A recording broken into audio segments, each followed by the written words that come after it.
मैं सर पर कफन रख के काम करता हूँ। मैं शहीद होने के लिए तैयार। एक एक खूंखार अपराधी जो जेल में बंद है, वो जेल के अंदर से पूरे देश की छाती पर मतलब मूंग दल रहा है। इस देश का जो सिस्टम है वो बिल्कुल मतलब फेल कर चुका है। नमस्कार, आप देख रहे हैं द पटना फोरम और मैं आपके साथ सत्यम और हमारे साथ जुड़ रहे हैं पूर्व आईपीएस अधिकारी अमिताभ दास जी। सर स्वागत है जी, धन्यवाद आपका।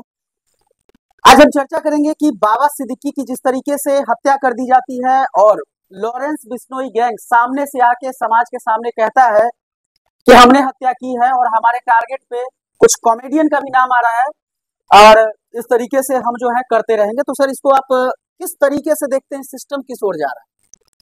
देखिए, सिस्टम का तो कचूमर निकल गया है। सिस्टम बचा कहाँ है, कचूमर निकल चुका है अब। और दर्शकों को मालूम ही होगा ये पूरा मामला जो है विजयादशमी के रोज क्या हुआ कि बम्बई के बांद्रा इलाके में एक पूर्व मंत्री थे महाराष्ट्र सरकार के, बाबा सिद्दीकी, उनको गोलियों से छलनी कर दिया गया। अब मैं दर्शकों को बताता हूँ बाबा सिद्दीकी के बारे में। ये मूल रूप से बिहार के ही रहने वाले थे, गोपालगंज के रहने वाले थे और बहुत साधारण परिवार के थे। जो इनके पिताजी थे वो घड़ियों की मरम्मत करते थे और बाद में इनका परिवार जो था वो बम्बई शिफ्ट कर गया था रोजी रोटी की तलाश में। और वहाँ बाबा सिद्दीकी ने अकूत दौलत कमाई। खास के इनका कंस्ट्रक्शन का बिजनेस था, बिल्डर थे और बहुत पैसे इनके पास थे। और बाद में ये राजनीति में भी आ गए और राजनीति में इनको सुनील दत्त का आशीर्वाद मिला। सुनील दत्त दर्शक जानते हैं, फिल्म अभिनेता थे, सांसद भी बने, मंत्री भी बने। और सुनील दत्त के आशीर्वाद से बाबा सिद्दीकी की बहुत तरक्की हुई। ये 3 बार विधायक रहे, बांद्रा वेस्ट के विधायक रहे, बांद्रा पश्चिम के, कुछ वक्त के लिए महाराष्ट्र सरकार में मिनिस्टर भी बने खाद्य आपूर्ति वगैरह के। उसके बाद 48 साल तक कांग्रेस की राजनीति बाबा सिद्दीकी ने की और कुछ महीने पहले ये एनसीपी में आ गए, अजीत पवार गुट में। और इन दिनों बाबा सिद्दीकी का बेटा है जीशान सिद्दीकी, वो अभी बांद्रा ईस्ट का विधायक है, बांद्रा पूर्वी का विधायक है। बाबा सिद्दीकी की एक और पहचान थी कि मुंबई में ये इफ्तार की बहुत शानदार पार्टियां आयोजित करते थे। दर्शकों को मालूम होगा रमजान के महीने में जो मुसलमान होते हैं वो रोजा रखते हैं और सूरज डूबने के बाद रोजा खोलते हैं, उसको इफ्तार कहते हैं। तो बाबा सिद्दीकी इफ्तार देते थे और उसमें बॉलीवुड की बड़ी बड़ी हस्तियां आती थी। और कहते हैं कि 2013 में जब शाहरुख खान और सलमान खान के बीच बोलचाल बंद थी जी तो बाबा सिद्दीकी ने दोनों को बुलाया था अपने यहाँ और दोनों को मतलब गले मिलवाया था। तो उनकी बहुत धमक थी बॉलीवुड में। और वैसे बाबा सिद्दीकी की अचानक हत्या होती है, वो भी विजयादशमी के दिन, जिस दिन पुलिस ज्यादा अलर्ट रहती है, ज्यादा चौकसी पर रहती है। तो बहुत हंगामा इस पर हुआ, अभी भी चल ही रहा है, हंगामा थमा नहीं है। और इसमें बात आ रही है लॉरेंस बिश्नोई गैंग की। अब ये जो लॉरेंस बिश्नोई है ये अभी गुजरात के साबरमती जेल में बंद है, अहमदाबाद में। और काफी लंबा चौड़ा गैंग इसका दुनिया भर में फैला हुआ है। इसका जो दाहिना हाथ है गोल्डी बरार, वो कनाडा में रहता है। और लॉरेंस बिश्नोई गैंग के 700 के आसपास शूटर्स हैं जो उसके कहने पर किसी को खलास कर देते हैं। और पिछले 2-3 साल में लॉरेंस बिश्नोई ने 2-3 बड़ी बड़ी हत्याएं करवाई हैं। 2022 में इसने पंजाबी के गायक को मरवा दिया था, सिद्धू मूसेवाला को। 2023 में इसने करणी सेना के प्रमुख को मरवा दिया था, सुखदेव सिंह गुगा मेडी को। और 24 में इसने बाबा सिद्दीकी को मरवा दिया। और लॉरेंस बिश्नोई ने पहले भी सलमान खान को धमकी दे रखी है हत्या करने की, क्योंकि कुछ साल पहले सलमान खान ने जोधपुर में काला हिरणों का शिकार कर दिया था। और ये जो काले हिरण होते हैं ये बिश्नोई समाज के लिए पवित्र माने जाते हैं। बिश्नोई समाज उसकी पूजा करता है, जिस समाज से लॉरेंस बिश्नोई आता है। तो ये सब बातें हैं, लेकिन जो भी हुआ है बहुत दुर्भाग्यपूर्ण है। और इससे पता चलता है कि इस देश का जो सिस्टम है वो बिल्कुल मतलब फेल कर चुका है, उसका कचूमर निकल चुका है। कि जेल में बंद एक खूंखार अपराधी जो जेल में बंद है, वो जेल के अंदर से पूरे देश की छाती पर मतलब मूंग दल रहा है। और देश की जो न्यायालय है वो मतलब मूक दर्शक हो गया है। देश की पुलिस कुछ नहीं कर पा रही है। और हमारे जो प्रधानमंत्री है नरेंद्र मोदी, जो बहुत लंबी चौड़ी फेंकते हैं, 56 इंच का सीना है, और उनके चमचे कहते हैं कि एक फोन कॉल पर यूक्रेन का युद्ध रुकवा देंगे। वो लॉरेंस बिश्नोई के सामने बिल्कुल मतलब बेबस और लाचार नजर आ रहे हैं। और तड़ी पार गृह मंत्री जो है अमित शाह, वो बिल्कुल लाचार नजर आ रहे हैं। जो राष्ट्रीय सुरक्षा सलाहकार हैं अजीत डोभाल, वो बिल्कुल मतलब नकारा साबित हुए हैं। तो जो कुछ हुआ है वो बहुत दुर्भाग्यपूर्ण है, नहीं होना चाहिए। जी जी लेकिन सर एक अहम सवाल है कि आप आईपीएस अधिकारी रह चुके हैं, बहुत तजुर्बा आपको होगा, जेल के अंदर क्या प्रशासनिक व्यवस्थाएं होती है, जेल का क्या एक मैनुअल होता है, तो जेल मैनुअल में कहीं है कि सर स्मार्टफोन अंदर जाएगा या फोन जाएगा, लोगों से बात करने की अनुमति दी जाएगी? तो कैसे लॉरेंस बिश्नोई मानते हैं कि वो अपने जगह पे सही है गलत है, वो मुझे नहीं पता, लेकिन सबसे बड़ी बात है कि जेल से एक अपराधी जिसपे आरोप है, जो सजा याफ्ता है, वो कैसे डील से सब कुछ कर ले रहा है?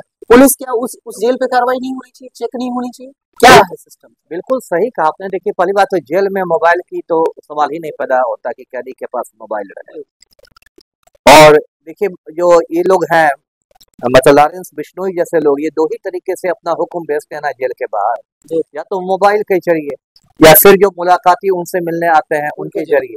तो इसको रोकने के तो दो ही उपाय हैं, एक तो जेल के बाहर आप जैमर लगा दीजिए, मोबाइल का सिग्नल मिलना बंद हो जाएगा। दूसरा उपाय है कि जो भी मुलाकाती आए लॉरेंस बिश्नोई का, तो बातचीत के दौरान एक जेल के अधिकारी को भी खड़ा रहना चाहिए, या फिर उनकी बातों को टैप करना चाहिए। वही मैं कह रहा था, बात एक ही है कि वो कोई गलत मतलब आदेश नहीं दे। तो इसमें यदि सिस्टम फेल कर रहा है तो इसकी दो वजह है। एक वजह तो सीधे है कि सिस्टम में भ्रष्टाचार बहुत है। अब लॉरेंस बिश्नोई जैसा जो करोड़ों में खेलने वाला माफिया डॉन है, उसके पास इतना 2 नंबर का पैसा है कि वो बड़े बड़े अधिकारियों को, बड़े बड़े अफसरों को, नेताओं को, जेल मंत्री को ही सबको खरीद लेगा चाहे तो। एक बात मैं कहता हूँ, भ्रष्टाचार।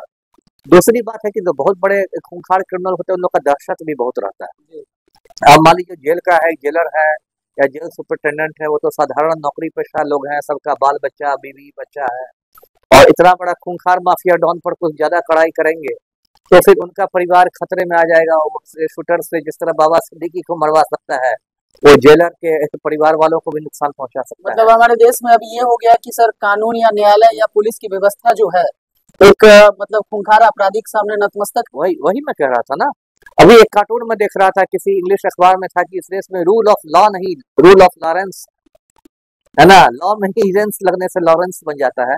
तो इसने, कार्टूनिस्ट ने बहुत अच्छा कार्टून बनाया था कि देश में रूल ऑफ लॉ नहीं है, तो कार्टूनिस्ट का भी जान सर खतरे में हो सकता है सर। हाँ, उतना लॉरेंस बिश्नोई को इंग्लिश समझ में आएगी तब ना।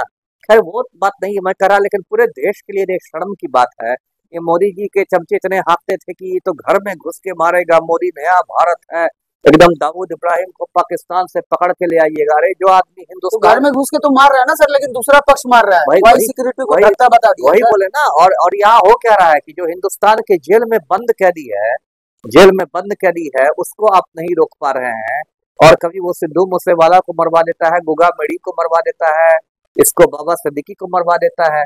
तो क्या है, इस पर तो कायदे से गृह मंत्री को भी तो शर्म हया है नहीं तो कायदे से तो अमित शाह को इस्तीफा देके घर बैठना चाहिए। अब किस बात के होम मिनिस्टर हैं?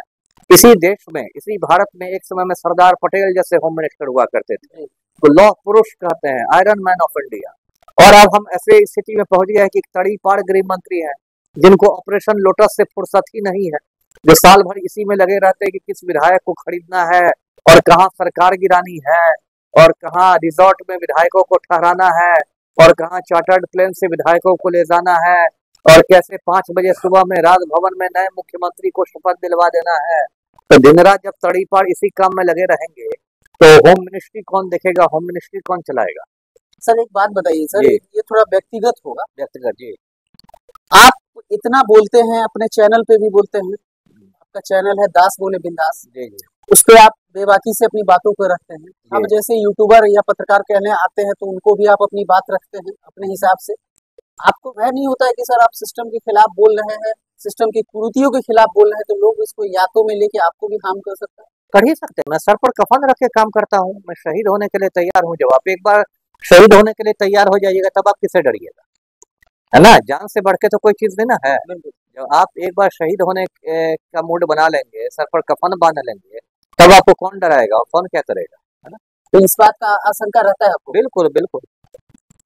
तो ये थी हमारी एक चर्चा जो कि बाबा सिद्दीकी की मौत के बाद, चूंकि बाबा सिद्दीकी का मरना तय था, सिस्टम फेल्योर की बात आती है। दूसरी बात है कि बाबा सिद्दीकी को किस वजह से मारा गया, किसी भी वजह से किसी की जान लेने का अधिकार लोकतांत्रिक प्रक्रिया में है ही नहीं, किसी भी डिक्शनरी किताब में आप खोज ले नहीं मिलेगा। लेकिन सबसे बड़ी बात है कि एक अपराधी जो जेल में बंद है, एक अपराधी जो खुले तौर पे कहता है कि मैंने मारा है, एक अपराधी का इतिहास सारे बता दिए सर ने कि कैसे कैसे क्रमगत वो लोगों को टारगेट कर रहा है। और अभी रिसेंटली आप देख रहे होंगे कि न्यूज चैनल पे ये आ रहा है कि अब एक कॉमेडियन है जो कि हिंदू देवी देवताओं के खिलाफ कॉमेडी हास्यास्पद बात करते हैं, वो भी अब टारगेट में है, लॉरेंस बिश्नोई के। तो ये चौंकाने वाला बात है कि एक सिस्टम इसको प्रसारित कर रहा है और ऐसे प्रसारित कर रहा है जैसे कोई बड़ा सा आयोजन होने वाला है, लेकिन पुलिस सिस्टम, प्रक्रिया और न्यायिक व्यवस्था ये सारे के सारे पंगु हो चुके हैं। अब सबसे सवाल यह है कि हम लोग जैसे भी अगर इस बात पे चर्चा करते हैं तो वो 700 शूटर्स, न जाने बिहार में उनके कितने शूटर्स होंगे और न जाने भारत के अन्य प्रांतों में कितने शूटर्स होंगे। तो ये गौरतलब बात है, इसे सरकार को सोचने की जरूरत है। और लॉरेंस भाई से भी ये कहना चाहेंगे कि लॉरेंस भाई अगर इस तरह के काम कर रहे हैं तो हर चीज का एक तय सीमा होता है, हर चीज का एक हद लॉरेंस होता है। भाई, सब लोग तो भाई ही बोला ना जी सर, जी, और आपको सुरक्षित भी रहना सुरक्षित भी रहना सर। सबसे बड़ी बात है, हास्यास्पद बात तो है ही। दूसरी बात है कि लॉरेंस भाई करके टीवी चैनलों पे इस तरीके से प्रोपेगेंडा किया जा रहा है। कुछ लोग उनको हिंदुत्व का बहुत बड़ा कैडर मान रहे हैं कि भाई ये है तो हिंदुत्व बचा है। तो इस तरीके से लोकतंत्र कहाँ हमारा देश का रहेगा, ये दर्शक आप बताइएगा। और ये पूरे हिंदू समाज के लिए शर्म की बात है यदि एक गुंडे, मवाली और क्रिमिनल को हिंदू धर्म का रक्षक बना लिया जाए। इससे ज्यादा शर्म की बात हिंदू समाज के लिए हो नहीं सकती। जी, तो फिलहाल के लिए इतना ही। आप अपने विचार हमारे साथ साझा कीजिएगा, बने रहे।